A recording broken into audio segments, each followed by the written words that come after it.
Inansoro program yapatsogolo ndi maphunziro pano pa Mzati. Program imene timakhala tikuyenda malo osiyanasiyana kumaona ndithu kuti nkhani za maphunziro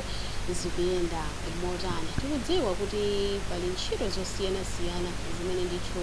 adindo okhuzidwa amachita kapenanso anakhazikitsa pofuna kuonetsetsa kuti kuno ku Malawi maphunziro akupita ndithu patsogolo. Dzina langa ndi Chikondi Kuphata, ndiyamikire Josomera amene ndithu ali pamakina. Lero programu yathu tili mboma la Phalombe, makamaka ofesi ya zamaphunziro mboma limeneli, kumene ndithu kufuna timve kuti kodi ntchito zamaphunziro mboma lino la Phalombe zikuyenda motani. Ndikukhulupirira kuti tikatchula za boma la Phalombe ambiri ndithu tikudziwa kuti ndi boma limodzi limene limachitanso bwino kwambiri pa nkhani za maphunziro. Kodi chinsinsi chawo chagona pati,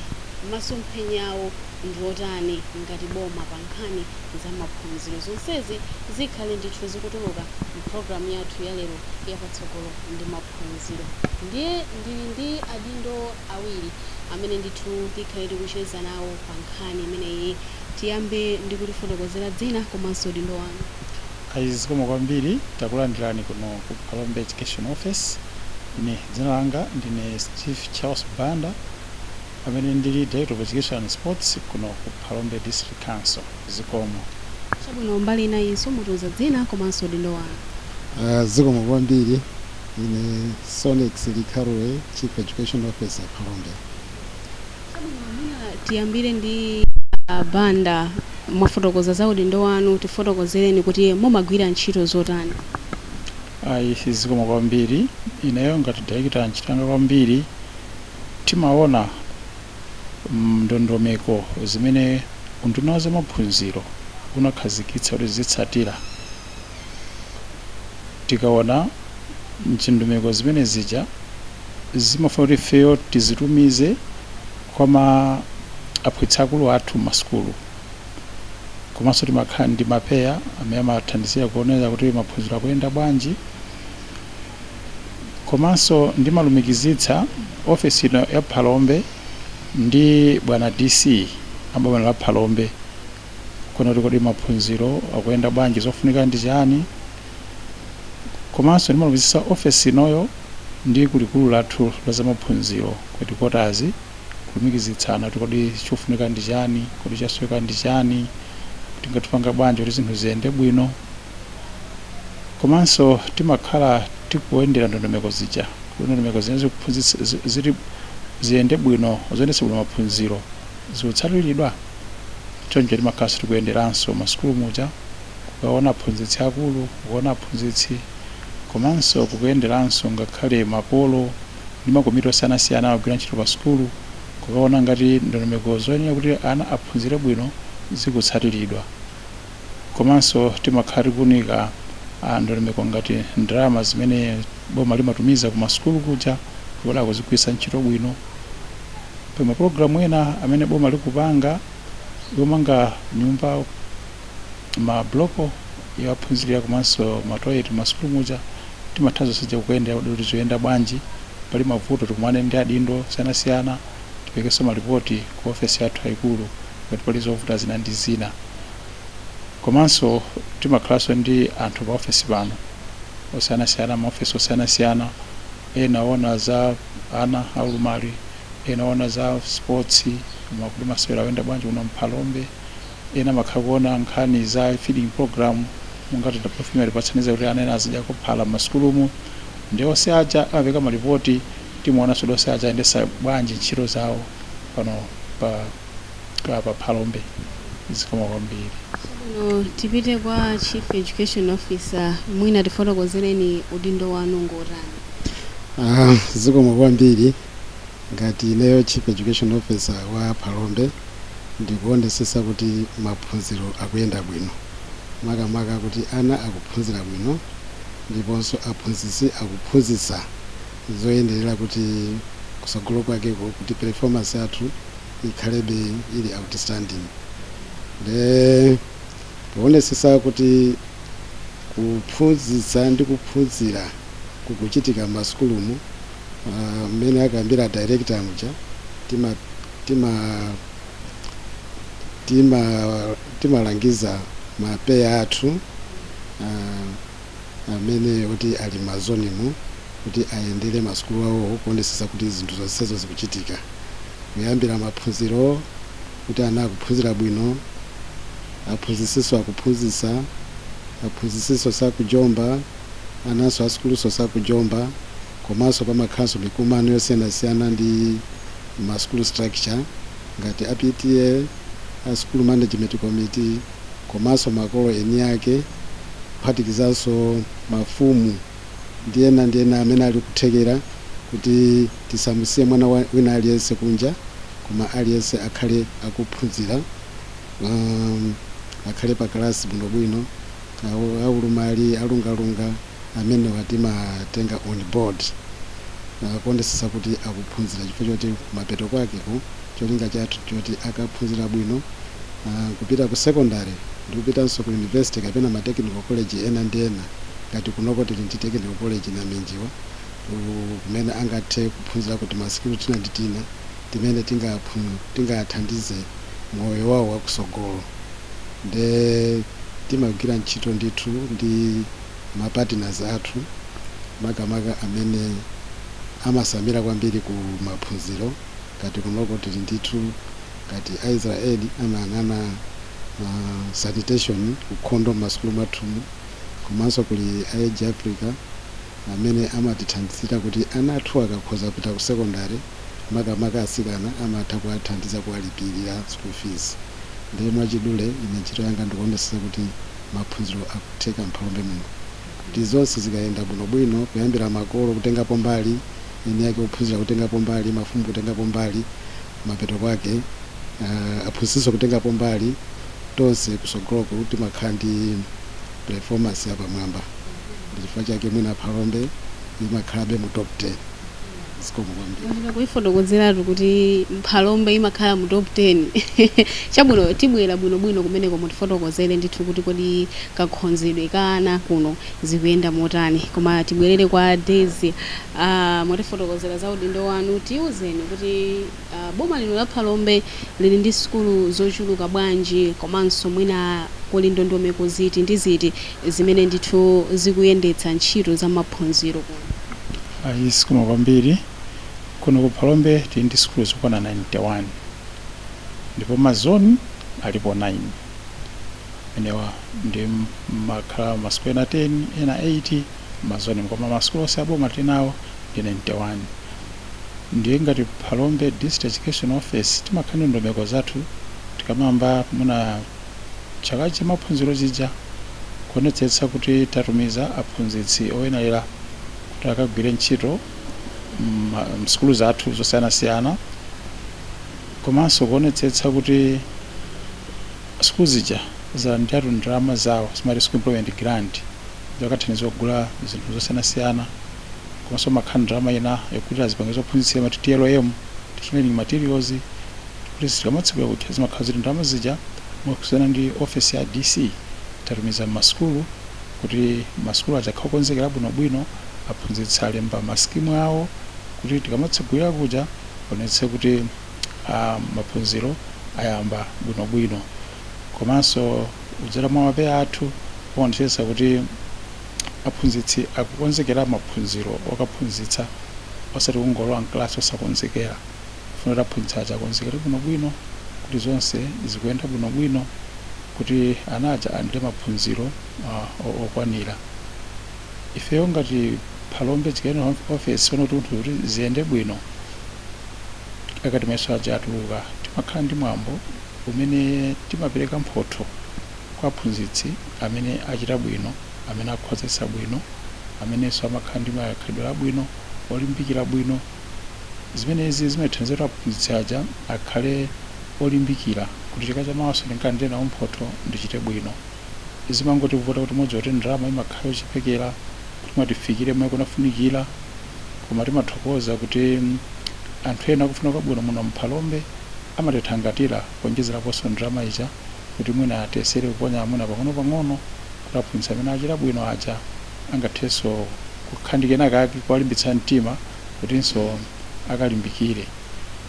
komanso china chimaonetsetsa nchakuti monga anafotokoza CEO aja kuti ziyende bwino timakhala ndi ma inspection moti tunena pano kuyambira dzuloli mpaka Friday timu yathu inspection ili masukulu dzulo ayenderako masukulu atatu leronso ayenderanso atatu mafika mwina wiki inoyo mpaka masukulu okwanira 15 atayendera ndiyoti mainspector amalemba malipoti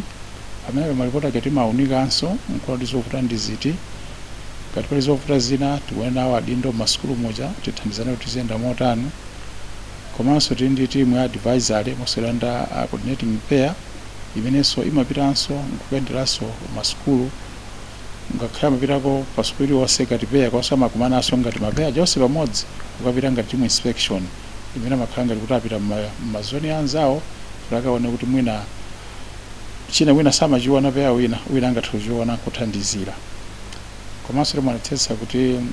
aphunzitsi aja akhala m'magulu amene ma TLCs amene amakumana nkumakambirana zimene mwina zikufunikira kuti kodi angatiphunzitsa bwanji phunziro ili chifukwa tinezoona kuti ndi timakhala tonse kuphunzitsa kwa zimakhalapo phunziro imene mwina wina angatipanga kubwino kosa wina ndi timakhala ngati kuthandizana kuti apa kuti ziyende bwino tikanapanga chonchi komanso panopa tili ndi office yapadera amene aziona za CPD continuous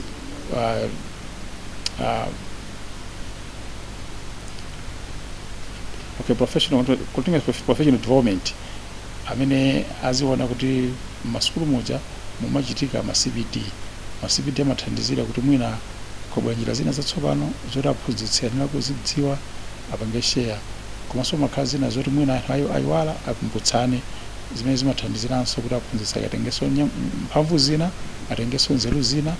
komanso atengenso upangiri wina wapadera kuti angathe kukathandizira kwambiri kuti ana aja achite bwino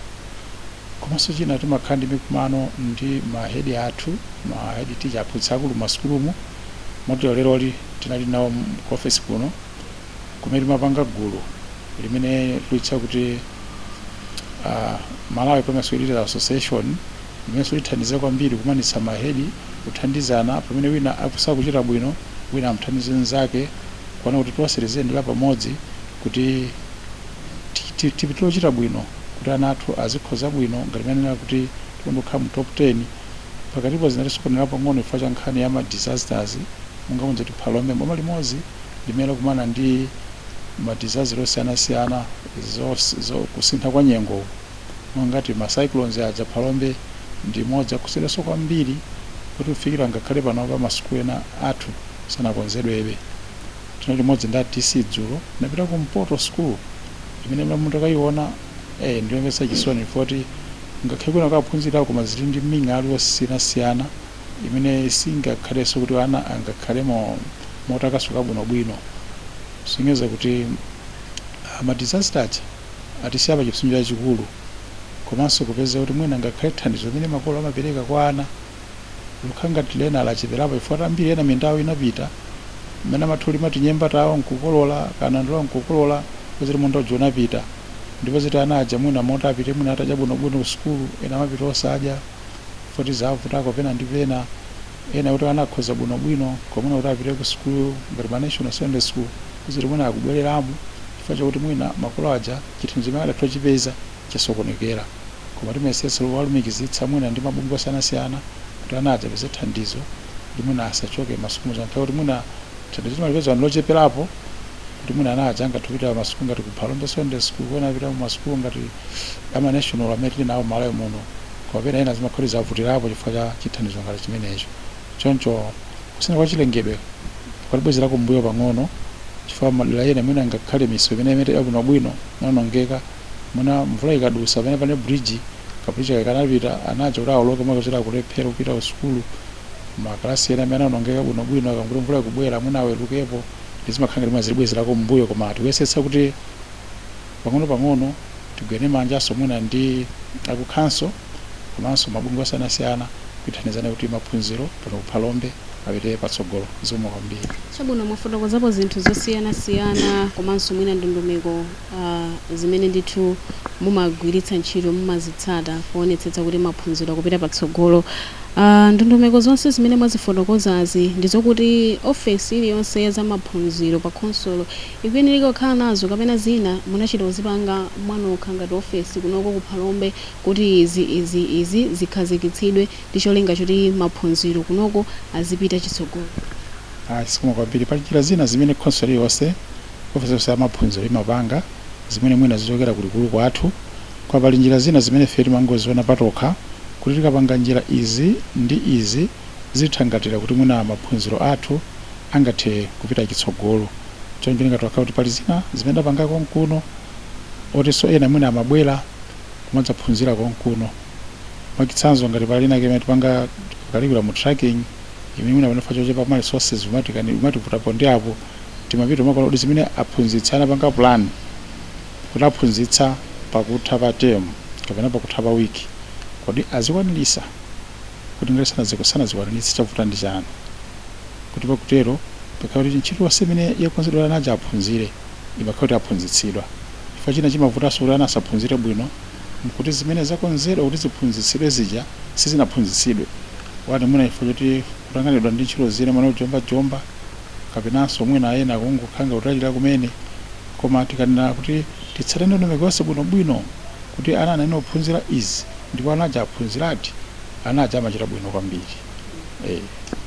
Bwino tipite kwa CEO, nkhani ya kakhonzedwe ka ana kuno munakambatu za top 10 itu kuchita kuitchula moyenyadiratu zikuyenda bwanji kuno? Zikomo kwambiri, mwina pali ndondomeko zimene tikusatira zimene a director akamba kale. Makamaka iyo ya curriculum tracking timayesesa kuti m'masukulu mwathu chifukwa choti muli ma head teacher ndi ma section heads amene wawo tinapasa mphamvu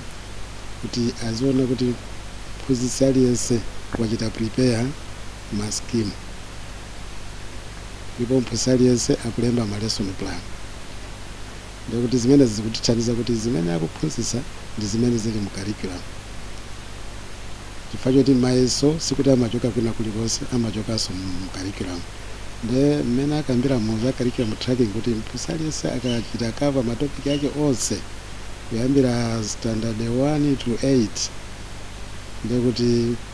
kukhoza kwa mayeso kwa ana kuja kukhala kosavuta. Njira ina akenso imene timagwisa ntchito kunoko kandama kamene akhaso amatipasa timathaso kugwisa ntchito ngati kulembesa mayeso amozi kapena timati standardized test. Timachita encourage mazoni athu azilembesa standardized test, komanso pa district mafunds akakhalapo timakhaso ndi ma standardized test. Ndi zimene zozo zimatithandiza. Komanso timathokoza ma partners athu amene timagwira nawo ntchito limodzi, amatithandiza kuti kuwerenga ndi kusolva masamu kukhale kokhweka kuyambira ma early grades standard 1. Ngati panopa timathokoza a BFIT. BFIT ndi of course ndi program ya boma. BFIT wangotithandizira imene amapereka ma tablets amene akugwiritsidwa ntchito ndi ana kuyambira standard 1 ndi 4. Chifukwa cha kugwiritsa ntchito ma tablet amenewo anathu akumatha kuwerenga ndi kuwerengera ngati masamu. Ndi zimene zizo zikangoyamba pa early stage mapeto kusogoloko ndikuti amakhala anaja kuti asulidwa bwinobwino kusogolo kwakeko amakhoza bwinobwino. Ndi mmene munso mwina pamakhala ena ake palinga ndi ma disaster ena mwina anasiya chifukwa choti katundu wawo wamakolo minda yawo mmene akambira director kuti anapita ndi madzi kapena anaonongeka. Nthawi zina amakhala kuti kubwera ku sukulu ngati palibe chithandizo chokwanira chimakhala chovuta. Ndeno panakonzedwanso pali dongosolo la Minister of Education timene timati ngati complementary basic education,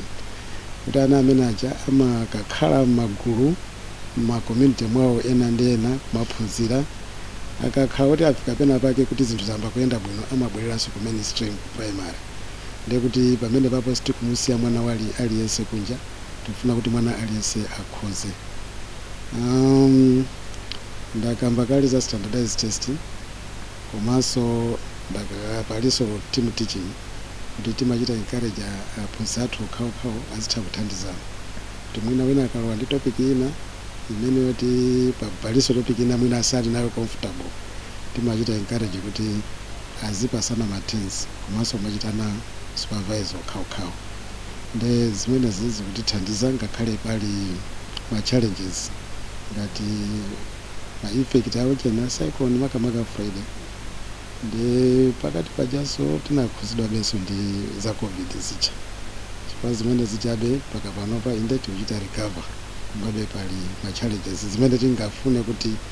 ma partners ena ndi ena amene angathe kutithandizira titakhala nawo makamaka ma partners amene angathe kubwera ndi ma bursaries matithandizira anathu amene akasankhidwa kuno chifukwa kunoko ana yambiri amapita ku national secondary school ena amapita pa day secondary school enanso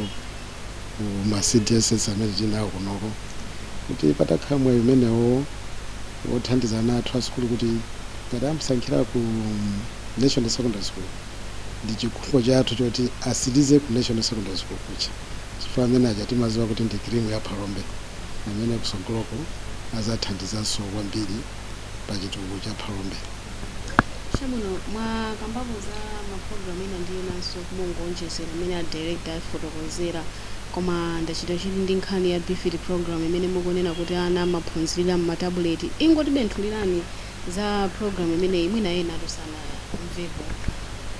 chimachitika ndi chakuvota. Okay, mwachidula tingoti program ya matabuleti ndi imene ndi ya boma ya Ministry of Education komanso ya boma kuti matabuleti amene afika ma school mwathu ma primary ndochokera ku boma koma BFIT amangotithandizira ngati partner kuti program ija ziyenda ngati kunoko ku Phalombe ndi ma school 19 amene akuchita benefit za matabuleti koma ndi chikhulupiriro kuti kusogoloko masukuluso mwina pafupifupi skulu iliyonse 91 zakhazikitsa ntchito matabuleti zimene zizo zikuthandizira kwambiri kuti ana sakujomba maka ku lower classes standard 1 2 3 4 chifukwa choti kugwiritsa ntchito kwa technology ngati magadget amene auja matabuleti aja kumapasanso chidwi china chake chifukwa choti ndi amapanga pompo ukha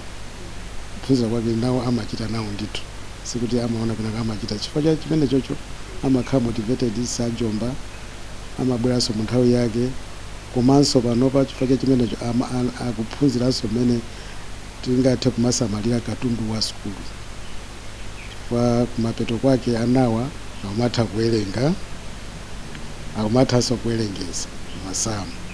ndezi kutithandiza kwambiri. Chabwino asiwo amakamba za BFIT program imene ndithu kuti ana amaphunzirira m'matabuleti ndipo akufotokozanso za ubwino umene ndithu ulipo kutsatira program imeneyi inu ngati director mwina mwawamva amene afotokozera ndi ziti zimene mungaonjezerepo zimene mukuona ndithu kuti BFIT program yabweretsa kuno ku Phalombe. Sima kwambiri program imeneyi ndi yabwino kwambiri kwa BFIT ndi abbreviation imatanthauza kuti building education foundation for innovation and technology. Modziwa kuti mwana amaphunzira bwino kwambiri mwana kamwana kang'ono kapatsa phone wona kuti ukalande kalira kama sanga kwambiri mwafama kaza mbiri zosesa magemu nzizina zotero ndiye ana amakonda zinthu zabwino ngati zimene zizotaziona kuti zithunzi ndi program ine mujamo muli joti ana angathe kuwerenga mwachangu chifukwa kuti muli character amene mujamo amene amauza zochita ndi chifukwa timakhangala ona kachithunzi kaja kamachita izi kamakhanga tikanaja awasangalatsa kuti anaja kalo amene mujamo kuti atuluke amakanaliramo chifukwa kuti amakhala ndi chidwi kwambiri ndi amakhala kuti poona zimene zijazo amakhala kuti akuphunzira kuwerenga mofulumira komanso akuphunzira kuwerengera ngati masamu mofulumira chifukwa kuti mwana kwambiri amakonda zinthu zokhanga zosewerasewerazi ndi zimene amaphunzira matophunziramo mwachangu ndi program ine jayo because ndi mana masukulu 19 okhamonga fotokozera asiwo aja tili kutsogolo kuno boma lilonjezera kuti masukulu aja onse 91 moti masukulu amene sali mpulogalamu imeneyi amatidandaula kwambiri kuti pananga ife mwatisira chani bwanji ifeyo simutibweretsera moti ana ena amathu machoka masukulu moti angaphunzire nawo ziti zimene aphunzira anzanga kuti kuona kuti zowathangatira motani. Ndi pulogalamu yoti ithandiza kwambiri kuti ana adziwe kuwerenga mwachangu komanso kuwerengera mofulumira. Kungoti chimavutana ndi chakuti mwina kwina chifukwa cha kuchepa kwa marumu kapenanso chepa mwina kwa aphunzitsi kuti athandizane bwinobwino kumakhala ngati nthawi imene ati mwana uja akhale pa tablet paja kufunga wale district 30-35 akhale pa tablet paja akumaphunzirapo kungoti angasanaja alowe wagaire apange zochita kuti nthawi yambiri atha mwina pokonzekera kuja pafuna asambe m'manja kaye kuti mwina afumbirisa kafike pa tablet paja ndipo afuna kukhala organized bwinobwino akhala ngati kanthawi kakupita koma kuti aphunzitsi aja akalepa ngapo akuthandizana zochita zichi kuti mwana uja akhala pa tablet paja nthawi yenerayo imene imafunikira kuti mwana uja akhale pa tablet akamatuluka ankhoto aphunzirapo zambiri. Koma ndi program yoti ikuthandiza kwambiri wani kuti ana mwina asajombe-jombenso ku sukulu chifukwa kuti tifuna nkaphunzire nawo za matablet zija nditi chimakhalira chepetsanso kujomba-jomba kwa ndani kwa ana pachipetso chomba kwa ana anaja akuphunziranso ma subjects ena pamene pali maphunziro ena ndi chimapangitsanso kuti anaja asamathawire faina mati mwakubwera mmawa basi athawira koma chifukwa cha bifiriji kuti ana awathawa pa sukulu akumachepa amombe ya Sunday 1 kuza Sunday 4 imene program imeneyi ikugwira ntchito ndithuti. Chabwino kumbukirani kuti tili mkatikati mwa programu yapatsogolo ndi maphunziro pano pa Mzati. Tili ku ofesi ya zamaphunziro mboma la Phalombe kumene ndithu tikumva kuti kodi nkhani za maphunziro kuno zikuyenda motani. Mmeneso wafotokozera CEO kunena kuti boma lino la Phalombe ndi boma limodzi ndithu limenenso limachita bwino kwambiri pa nkhani ndithu za maphunziro maka poyang'ana ndi zotsatira za mayeso a standard 8. Tikupitirira mukucheza kwathu director munakambapo nkhani ya ngozi zogwa mwadzidzidzi kunena kuti zimene zinso zinakhuza kwambiri nkhani za maphunziro kuno ndipo munafotokozanso kuti pali sukulu zina zimene mwina zinaonongeka zimene pofika pakadali pano sizinakonzedwe bwinobwino ndithu kuti maphunziro aziyendanso bwinobwino ngati kale. Mwina ndi sukulu zochuluka bwanji zimene zinakhuzidwa ndi ngozi zogwa mwadzidzidzi zimenezi ngati Cyclone Freddy ndi zina? Masukulu alipo angapo ndithu munganafotokoza za kumpoto kupeza kuti maklasi mwena ndithu pali maklaki akuluakulu ndithu district council zikomo.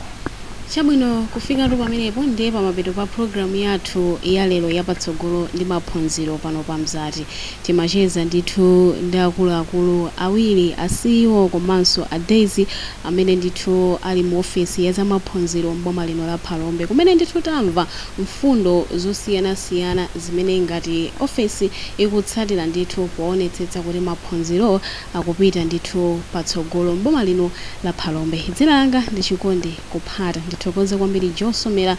Mulindi Kanyondo komanso Fraxon Chisoni. Ndithokozenso inu kuti munali pamenepo. Ndikufuneni zabwino zonse mwakoma nonse.